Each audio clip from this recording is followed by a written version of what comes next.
ವೀಕ್ಷಕರೇ, super Sunday special story ವೀಕೆಂಡ್ಗೆ kick ನೀಡುವಂತಹ ಜಬರ್ದಸ್ತ್ ಇನ್ಸೈಡ್ ಸ್ಟೋರಿ ರಾಜಕೀಯ ಆಸಕ್ತರಿಗೆ. ಕಾಂಗ್ರೆಸ್ನ ಮೂಲಗಳೇ ಇವತ್ತು ಚರ್ಚೆ ಮಾಡ್ತಾ ಇರುವಂತಹ ದೊಡ್ಡ ಸುದ್ದಿ ಸ್ಫೋಟ. ದಾವಣಗೆರೆ ಷಡ್ಯಂತ್ರಕ್ಕೆ ಸಿಎಂ ಆಪ್ತರೇ ಸಾಲು ಸಾಲು ಬಲಿಯಾಗ್ತಾ ಇರೋದ್ರ ಹಿಂದಿನ ಗುಟ್ಟೇನು? ಒಳನೋಟದ ದುರ್ಬೀನಿಗೆ ಕಂಡ ಅಸಲಿ ಕಹಾನಿ ಆದ್ರೂ ಏನು? ಇಲ್ಲಿದೆ ಉತ್ತರ.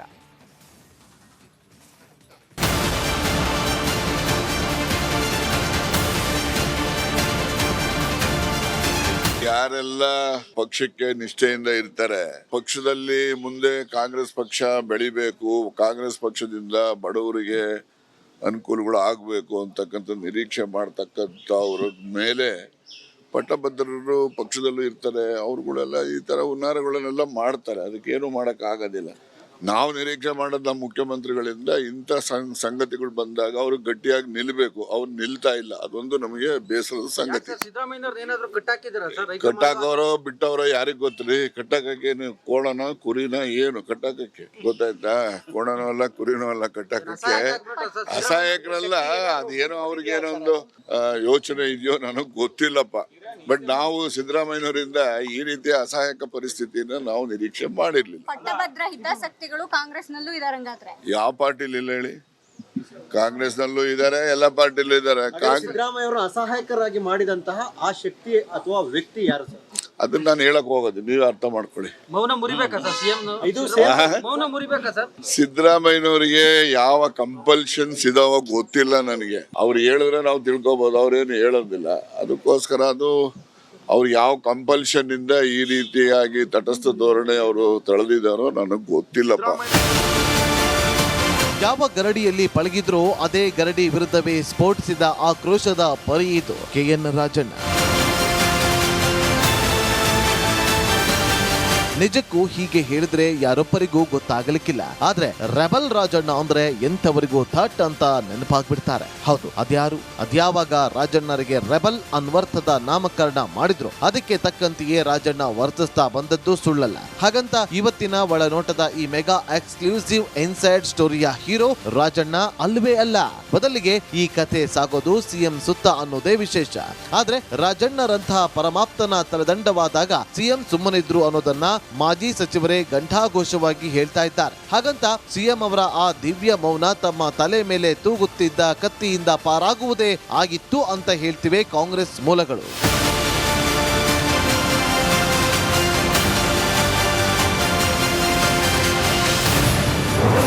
ಮಾತಾಡಲು ಬಿಟ್ಟು ಸುಮ್ಮನಿದ್ದಿದ್ದು ಯಾಕೆ ಸಿದ್ದರಾಮಯ್ಯ? ಆಪ್ತರ ತಲೆದಂಡದ ಬುನಾದಿ ಮೇಲೆ ಕುರ್ಚಿ ಭದ್ರ ಗುಮಾನಿ.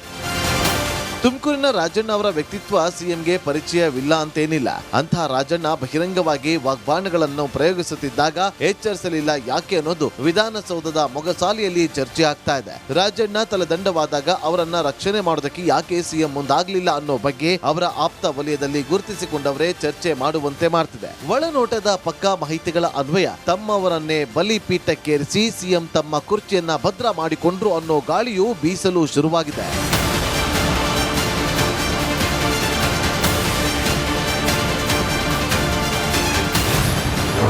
ನಿತ್ಯ ಜೊತೆಗಿದ್ದವರೇ ಮಸರತ್ತು ಮಾಡಿದ್ರು ಗೊತ್ತಾಗ್ತಿಲ್ವಾ? ಸಿಎಂ ಕೈಯಲ್ಲೇ ಇರೋ ಗುಪ್ತಚರ ಇಲಾಖೆ ಕಿವಿಡವಾಗಿದ್ಯಾ? ಇದು ಇವತ್ತು ಸಿದ್ದರಾಮಯ್ಯ ಸುತ್ತಲಿರುವ ಪ್ರತಿಯೊಬ್ಬರು ಚರ್ಚೆ ಮಾಡ್ತಿರೋ ವಿಚಾರ. ದಾವಣಗೆರೆ ಮಸಲತ್ತಿಗೆ ಸಿಎಂ ರಾಜಕೀಯ ಕಾರ್ಯದರ್ಶಿ ನಸೀರ್ ಅಹಮದ್ ತಲೆದಂಡವಾಗಿದೆ. ಸದಾ ತಮ್ಮ ಹಿಂದೆ ಮುಂದೆಯೇ ಸುತ್ತಾಡ್ತಿದ್ದ ನಾಯಕನೇ ಷಡ್ಯಂತ್ರ ಮಾಡ್ತಿರೋದು ಸಿಎಂ ಕಿವಿಗೆ ಬೀಳಲೇ ಇಲ್ವಾ? ದಾವಣಗೆರೆಯಿಂದ ದಾಂಡೇಲಿವರೆಗೂ ಹಬ್ಬಿದ್ದ ಕಿಚ್ಚು ಸಿದ್ದರಾಮಯ್ಯವರ ಕಿವಿಗೆ ಯಾಕೆ ಬೀಳಲಿಲ್ಲ ಅನ್ನೋದು ಪ್ರಶ್ನೆ. ಅಷ್ಟೇ ಅಲ್ಲ, ದಾವಣಗೆರೆಯಲ್ಲಿ ಇಂಥದ್ದೊಂದು ಆಟ ಶುರುವಾಗಿದೆ ಅನ್ನೋದು ಗುಪ್ತಚರ ಇಲಾಖೆ ಕಣ್ಣಿಗೆ ಕಾಣಲೇ ಇಲ್ವಾ?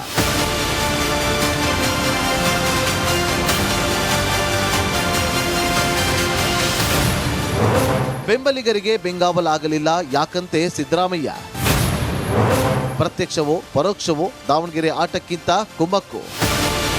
ಒಳನೋಟದ ಒಳಗಿಂಡಿಯಿಂದ ತೇಲಿ ಬಂದ ಈ ಸ್ಫೋಟಕ ಸತ್ಯ ಹಲವು ಚರ್ಚೆಗಳಿಗೆ ನಾಂದಿ ಹಾಡಿದೆ. ರಾಜಣ್ಣ, ಜಬ್ಬಾರ್, ನಜೀರ್ ಹೀಗೆ ಸಾಲು ಸಾಲು ತಮ್ಮ ಇಕ್ಕೆಲೆಗಳಲ್ಲಿರುವ ನಾಯಕರೇ ಟಾರ್ಗೆಟ್ ಆಗ್ತಾ ಇದ್ರು. ಸಿದ್ದರಾಮಯ್ಯ ಸೈಲೆಂಟ್ ಯಾಕೆ ಅನ್ನೋದು ದೊಡ್ಡ ಪ್ರಶ್ನೆ. ಮೂಲಗಳೇ ಹೇಳುತ್ತಿರುವಂತೆ ಸಿದ್ದರಾಮಯ್ಯವರ ವಿರುದ್ಧ ಪವರ್ ಫೈಟ್ ವ್ಯೂಹ ಆವರಿಸಿದೆ. ಇಂತಹ ಹೊತ್ತಲ್ಲೇ ಮಸಲತ್ತಿನ ಮಲ್ಲ ಯುದ್ಧ ನಡೆದು ವಿಷಯಾಂತರವಾದರೆ ಬದಲಾವಣೆ ಬೆಂಕಿ ಶಾಂತವಾಗುತ್ತೆ ಅನ್ನೋ ಲೆಕ್ಕಾಚಾರವಂತೆ. ದಾವಣಗೆರೆ ಮಸಲತ್ತಿಗೆ ಸಿಎಂ ಪರೋಕ್ಷ ಸಾಥ್ ಇತ್ತು ಅನ್ನೋದು ಒಂದು ಮೂಲಗಳ ವಾದ. ತಮ್ಮವರನ್ನೇ ಶೂಲಕ್ಕೇರಿಸಿ ಗಾದಿಯನ್ನ ಸುಭದ್ರ ಮಾಡಿಕೊಂಡ್ರ ಸಿದ್ದರಾಮಯ್ಯ ಅನ್ನೋದು ಕೆಪಿಸಿಸಿ ಅಂಗಳದಲ್ಲೇ ಚರ್ಚೆ ಆಗ್ತಾ ಇದೆ.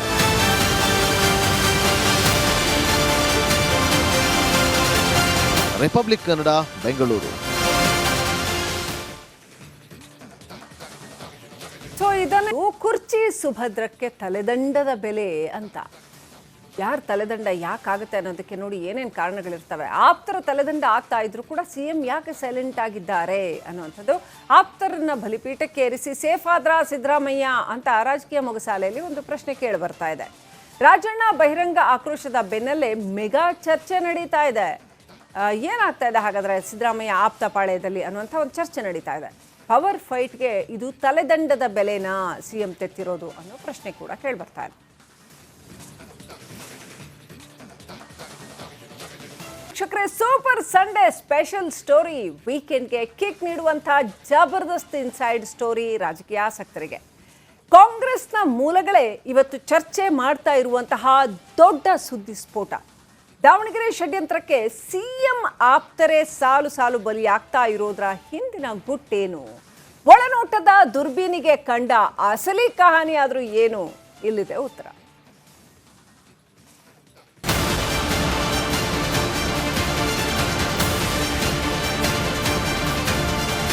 ಯಾರೆಲ್ಲ ಪಕ್ಷಕ್ಕೆ ನಿಷ್ಠೆಯಿಂದ ಇರ್ತಾರೆ, ಪಕ್ಷದಲ್ಲಿ ಮುಂದೆ ಕಾಂಗ್ರೆಸ್ ಪಕ್ಷ ಬೆಳಿಬೇಕು, ಕಾಂಗ್ರೆಸ್ ಪಕ್ಷದಿಂದ ಬಡವರಿಗೆ ಅನುಕೂಲಗಳು ಆಗಬೇಕು ಅಂತಕ್ಕಂಥ ನಿರೀಕ್ಷೆ ಮಾಡ್ತಕ್ಕಂಥ ಅವ್ರ ಮೇಲೆ ಪಟ್ಟಭದ್ರರು ಪಕ್ಷದಲ್ಲೂ ಇರ್ತಾರೆ. ಅವ್ರುಗಳೆಲ್ಲ ಈ ಥರ ಹುನ್ನಾರಗಳನ್ನೆಲ್ಲ ಮಾಡ್ತಾರೆ. ಅದಕ್ಕೇನು ಮಾಡೋಕ್ಕಾಗೋದಿಲ್ಲ. ನಾವು ನಿರೀಕ್ಷೆ ಮಾಡೋದು ನಮ್ಮ ಮುಖ್ಯಮಂತ್ರಿಗಳಿಂದ ಇಂಥ ಸಂಗತಿಗಳು ಬಂದಾಗ ಅವರು ಗಟ್ಟಿಯಾಗಿ ನಿಲ್ಬೇಕು. ಅವ್ರು ನಿಲ್ತಾ ಇಲ್ಲ. ಅದೊಂದು ನಮಗೆ ಬೇಸರದ ಸಂಗತಿ. ಕಟ್ಟಾಕವರೋ ಬಿಟ್ಟವರೋ ಯಾರಿಗ್ ಗೊತ್ತ್ರಿ? ಕಟ್ಟಾಕೇನು ಕೋಣನ ಕುರಿನ ಏನು ಕಟ್ಟಾಕಕ್ಕೆ ಗೊತ್ತಾಯ್ತಾ? ಕೋಣನೂ ಅಲ್ಲ ಕುರಿನೂ ಅಲ್ಲ ಕಟ್ಟಾಕಕ್ಕೆ. ಅಸಹಾಯಕರಲ್ಲ. ಅದೇನೋ ಅವ್ರಿಗೇನೋ ಒಂದು ಯೋಚನೆ ಇದೆಯೋ ನನಗ್ ಗೊತ್ತಿಲ್ಲಪ್ಪ. ಬಟ್ ನಾವು ಸಿದ್ದರಾಮಯ್ಯನವರಿಂದ ಈ ರೀತಿಯ ಅಸಹಾಯಕ ಪರಿಸ್ಥಿತಿನ ನಾವು ನಿರೀಕ್ಷೆ ಮಾಡಿರ್ಲಿಲ್ಲ. ಪಟ್ಟಭದ್ರ ಹಿತಾಸಕ್ತಿಗಳು ಕಾಂಗ್ರೆಸ್ನಲ್ಲೂ ಇದಾರಂಗಾದ್ರೆ ಯಾವ ಪಾರ್ಟಿಲಿ ಇಲ್ಲ ಹೇಳಿ? ಕಾಂಗ್ರೆಸ್ನಲ್ಲೂ ಇದಾರೆ, ಎಲ್ಲ ಪಾರ್ಟಿಲೂ ಇದಾರೆ. ಸಿದ್ದರಾಮಯ್ಯ ಅವರು ಅಸಹಾಯಕರಾಗಿ ಮಾಡಿದಂತಹ ಆ ಶಕ್ತಿ ಅಥವಾ ವ್ಯಕ್ತಿ ಯಾರು ಸರ್? ಅದನ್ನ ನಾನು ಹೇಳಕ್ ಹೋಗೋದು, ನೀವು ಅರ್ಥ ಮಾಡ್ಕೊಳ್ಳಿ. ಮೌನ ಮುರಿಬೇಕಾ ಸರ್ ಸಿಎಂ?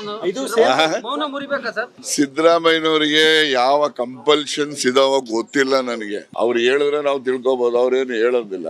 ಅದಕ್ಕೋಸ್ಕರ ಅದು ಅವ್ರು ಯಾವ ಕಂಪಲ್ಷನ್ ಇಂದ ಈ ರೀತಿಯಾಗಿ ತಟಸ್ಥ ಧೋರಣೆ ಅವರು ತಳೆದಿದ್ದಾರೋ ನನಗೆ ಗೊತ್ತಿಲ್ಲಪ್ಪ. ಯಾವ ಗರಡಿಯಲ್ಲಿ ಪಳಗಿದ್ರೋ ಅದೇ ಗರಡಿ ವಿರುದ್ಧವೇ ಸ್ಫೋಟಿಸಿದ ಆಕ್ರೋಶದ ಪರಿ ಇದು ಕೆಎನ್ ರಾಜಣ್ಣ. ನಿಜಕ್ಕೂ ಹೀಗೆ ಹೇಳಿದ್ರೆ ಯಾರೊಬ್ಬರಿಗೂ ಗೊತ್ತಾಗಲಿಕ್ಕಿಲ್ಲ. ಆದ್ರೆ ರೆಬಲ್ ರಾಜಣ್ಣ ಅಂದ್ರೆ ಎಂಥವರಿಗೂ ಥಟ್ ಅಂತ ನೆನಪಾಗ್ಬಿಡ್ತಾರೆ. ಹೌದು, ಅದ್ಯಾವಾಗ ರಾಜಣ್ಣರಿಗೆ ರೆಬಲ್ ಅನ್ವರ್ಥದ ನಾಮಕರಣ ಮಾಡಿದ್ರು ಅದಕ್ಕೆ ತಕ್ಕಂತೆಯೇ ರಾಜಣ್ಣ ವರ್ತಿಸ್ತಾ ಬಂದದ್ದು ಸುಳ್ಳಲ್ಲ. ಹಾಗಂತ ಇವತ್ತಿನ ಒಳನೋಟದ ಈ ಮೆಗಾ ಎಕ್ಸ್ಕ್ಲೂಸಿವ್ ಇನ್ಸೈಡ್ ಸ್ಟೋರಿಯ ಹೀರೋ ರಾಜಣ್ಣ ಅಲ್ವೇ ಅಲ್ಲ. ಬದಲಿಗೆ ಈ ಕಥೆ ಸಾಗೋದು ಸಿಎಂ ಸುತ್ತ ಅನ್ನೋದೇ ವಿಶೇಷ. ಆದ್ರೆ ರಾಜಣ್ಣರಂತಹ ಪರಮಾಪ್ತನ ತಲೆದಂಡವಾದಾಗ ಸಿಎಂ ಸುಮ್ಮನಿದ್ರು ಅನ್ನೋದನ್ನ ಮಾಜಿ ಸಚಿವರೇ ಘಂಟಾಘೋಷವಾಗಿ ಹೇಳ್ತಾ ಇದ್ದಾರೆ. ಹಾಗಂತ ಸಿಎಂ ಅವರ ಆ ದಿವ್ಯ ಮೌನ ತಮ್ಮ ತಲೆ ಮೇಲೆ ತೂಗುತ್ತಿದ್ದ ಕತ್ತಿಯಿಂದ ಪಾರಾಗುವುದೇ ಆಗಿತ್ತು ಅಂತ ಹೇಳ್ತಿವೆ ಕಾಂಗ್ರೆಸ್ ಮೂಲಗಳು.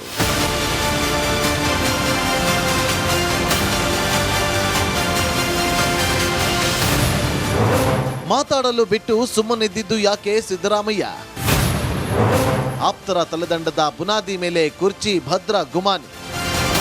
ತುಮಕೂರಿನ ರಾಜಣ್ಣ ಅವರ ವ್ಯಕ್ತಿತ್ವ ಸಿಎಂಗೆ ಪರಿಚಯವಿಲ್ಲ ಅಂತೇನಿಲ್ಲ. ಅಂಥ ರಾಜಣ್ಣ ಬಹಿರಂಗವಾಗಿ ವಾಗ್ಬಾಣಗಳನ್ನು ಪ್ರಯೋಗಿಸುತ್ತಿದ್ದಾಗ ಎಚ್ಚರಿಸಲಿಲ್ಲ ಯಾಕೆ ಅನ್ನೋದು ವಿಧಾನಸೌಧದ ಮೊಗಸಾಲೆಯಲ್ಲಿ ಚರ್ಚೆ ಆಗ್ತಾ ಇದೆ. ರಾಜಣ್ಣ ತಲೆದಂಡವಾದಾಗ ಅವರನ್ನ ರಕ್ಷಣೆ ಮಾಡೋದಕ್ಕೆ ಯಾಕೆ ಸಿಎಂ ಮುಂದಾಗ್ಲಿಲ್ಲ ಅನ್ನೋ ಬಗ್ಗೆ ಅವರ ಆಪ್ತ ವಲಯದಲ್ಲಿ ಗುರುತಿಸಿಕೊಂಡವರೇ ಚರ್ಚೆ ಮಾಡುವಂತೆ ಮಾಡ್ತಿದೆ. ಒಳನೋಟದ ಪಕ್ಕಾ ಮಾಹಿತಿಗಳ ಅನ್ವಯ ತಮ್ಮವರನ್ನೇ ಬಲಿಪೀಠಕ್ಕೇರಿಸಿ ಸಿಎಂ ತಮ್ಮ ಕುರ್ಚಿಯನ್ನ ಭದ್ರ ಮಾಡಿಕೊಂಡ್ರು ಅನ್ನೋ ಗಾಳಿಯು ಬೀಸಲು ಶುರುವಾಗಿದೆ.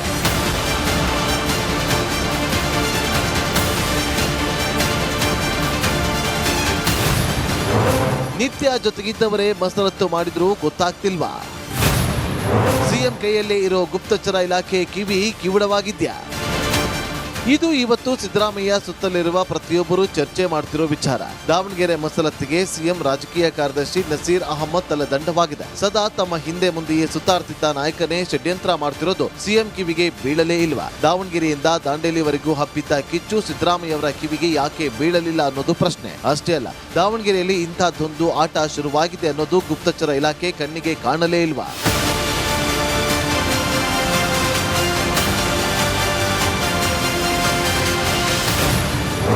ಬೆಂಬಲಿಗರಿಗೆ ಬೆಂಗಾವಲಾಗಲಿಲ್ಲ ಯಾಕಂತೆ ಸಿದ್ದರಾಮಯ್ಯ. ಪ್ರತ್ಯಕ್ಷವೋ ಪರೋಕ್ಷವೋ ದಾವಣಗೆರೆ ಆಟಕ್ಕಿಂತ ಕುಮ್ಮಕ್ಕು. ಒಳನೋಟದ ಒಳಗಿಂಡಿಯಿಂದ ತೇಲಿ ಬಂದ ಈ ಸ್ಫೋಟಕ ಸತ್ಯ ಹಲವು ಚರ್ಚೆಗಳಿಗೆ ನಾಂದಿ ಹಾಡಿದೆ. ರಾಜಣ್ಣ, ಜಬ್ಬಾರ್, ನಜೀರ್ ಹೀಗೆ ಸಾಲು ಸಾಲು ತಮ್ಮ ಇಕ್ಕೆಲೆಗಳಲ್ಲಿರುವ ನಾಯಕರೇ ಟಾರ್ಗೆಟ್ ಆಗ್ತಾ ಇದ್ರು. ಸಿದ್ದರಾಮಯ್ಯ ಸೈಲೆಂಟ್ ಯಾಕೆ ಅನ್ನೋದು ದೊಡ್ಡ ಪ್ರಶ್ನೆ. ಮೂಲಗಳೇ ಹೇಳುತ್ತಿರುವಂತೆ ಸಿದ್ದರಾಮಯ್ಯವರ ವಿರುದ್ಧ ಪವರ್ ಫೈಟ್ ವ್ಯೂಹ ಆವರಿಸಿದೆ. ಇಂತಹ ಹೊತ್ತಲ್ಲೇ ಮಸಲತ್ತಿನ ಮಲ್ಲ ಯುದ್ಧ ನಡೆದು ವಿಷಯಾಂತರವಾದ್ರೆ ಬದಲಾವಣೆ ಬೆಂಕಿ ಶಾಂತವಾಗುತ್ತೆ ಅನ್ನೋ ಲೆಕ್ಕಾಚಾರವಂತೆ. ದಾವಣಗೆರೆ ಮಸಲತ್ತಿಗೆ ಸಿಎಂ ಪರೋಕ್ಷ ಸಾಥ್ ಇತ್ತು ಅನ್ನೋದು ಒಂದು ಮೂಲಗಳ ವಾದ. ತಮ್ಮವರನ್ನೇ ಶೂಲಕ್ಕೇರಿಸಿ ಗಾದಿಯನ್ನ ಸುಭದ್ರ ಮಾಡಿಕೊಂಡ್ರ ಸಿದ್ದರಾಮಯ್ಯ ಅನ್ನೋದು ಕೆಪಿಸಿಸಿ ಅಂಗಳದಲ್ಲೇ ಚರ್ಚೆ ಆಗ್ತಾ ಇದೆ.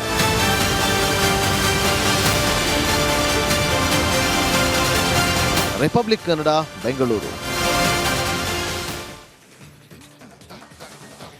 ಸೊ ಇದನ್ನು ಕುರ್ಚಿ ಸುಭದ್ರಕ್ಕೆ ತಲೆದಂಡದ ಬೆಲೆ ಅಂತ.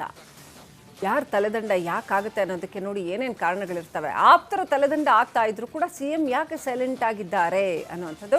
ಆಪ್ತರನ್ನ ಬಲಿಪೀಠಕ್ಕೆ ಏರಿಸಿ ಸೇಫ್ ಆದ್ರ ಸಿದ್ದರಾಮಯ್ಯ ಅಂತ ರಾಜಕೀಯ ಮೊಗಸಾಲೆಯಲ್ಲಿ ಒಂದು ಪ್ರಶ್ನೆ ಕೇಳಿ ಬರ್ತಾ ಇದೆ. ರಾಜಣ್ಣ ಬಹಿರಂಗ ಆಕ್ರೋಶದ ಬೆನ್ನಲ್ಲೇ ಮೆಗಾ ಚರ್ಚೆ ನಡೀತಾ ಇದೆ. ಏನಾಗ್ತಾ ಇದೆ ಹಾಗಾದ್ರೆ ಸಿದ್ದರಾಮಯ್ಯ ಆಪ್ತ ಪಾಳ್ಯದಲ್ಲಿ ಅನ್ನುವಂಥ ಒಂದು ಚರ್ಚೆ ನಡೀತಾ ಇದೆ. ಪವರ್ ಫೈಟ್ಗೆ ಇದು ತಲೆದಂಡದ ಬೆಲೆನಾ ಸಿಎಂ ತೆತ್ತಿರೋದು ಅನ್ನೋ ಪ್ರಶ್ನೆ ಕೂಡ ಕೇಳಿ ಬರ್ತಾ ಇದೆ.